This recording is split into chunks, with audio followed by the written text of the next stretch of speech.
നമ്മുടെ പഞ്ചായത്ത് പ്രസിഡന്റ് തുടങ്ങാം. പഞ്ചായത്ത് പ്രസിഡന്റ്, നിങ്ങളുടെ നാട് സുന്ദരമാണ് കേട്ടോ. അപ്പോൾ നമ്മൾ ഈ ഒരു ക്യാമ്പയിൻ തുടങ്ങിയതിന് ഉദ്ദേശം മനസ്സിലായല്ലോ.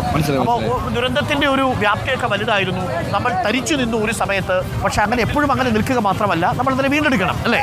വീണ്ടെടുക്കണം, അതിജീവിക്കുകയും വേണം. അപ്പോൾ റിപ്പോർട്ടർ TV-യുടെ ഈ പരിപാടി ഇപ്പോൾ നേരത്തെ സൂചിപ്പിച്ചതുപോലെ ഏറ്റവും നന്നായി ടൂറിസം മേഖലയിൽ ഒക്കെ വലിയ നല്ല മുന്നേറ്റം ഉണ്ടാവും എന്നുള്ളത് തന്നെയാണ് കാണുന്നത്. വയനാട് ദുരന്തം എന്ന് പറഞ്ഞതിൻ്റെ അടിസ്ഥാനത്തിൽ തന്നെ നേരത്തെ പറഞ്ഞതുപോലെ തന്നെ ആളുകളൊന്നും വയനാട്ടിലേക്ക് വരാതെയായി, വാഹനങ്ങളൊക്കെ ഇല്ലാത്ത ഒരു ചുരമായി നമ്മുടെ ചുരമൊക്കെ മാറി.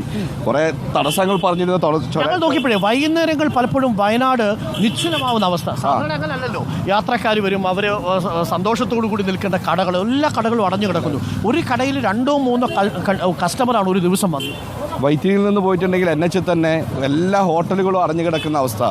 ഈ ടൂറിസവുമായി ബന്ധപ്പെട്ടുകൊണ്ട് ഹാൻഡിക്രാഫ്റ്റ് കടകൾ ഉൾപ്പെടെയുള്ള വയനാടിൻ്റെ ഭൂരിപക്ഷവും ഇപ്പോൾ കൃഷിക്കപ്പുറമായി ടൂറിസമാണ്. എല്ലാ വീട്ടിലും ഒരു ടൂറിസവുമായി ബന്ധപ്പെട്ട് ജീവിക്കുന്ന ആളുകളുള്ള ഒരു ജില്ലയായി മാറിയിട്ടുള്ള വയനാടിനെയാണ് ഇത് വലിയ രൂപത്തിലേക്ക് ഈ ദുരന്തം ബാധിച്ചിട്ടുള്ളത്.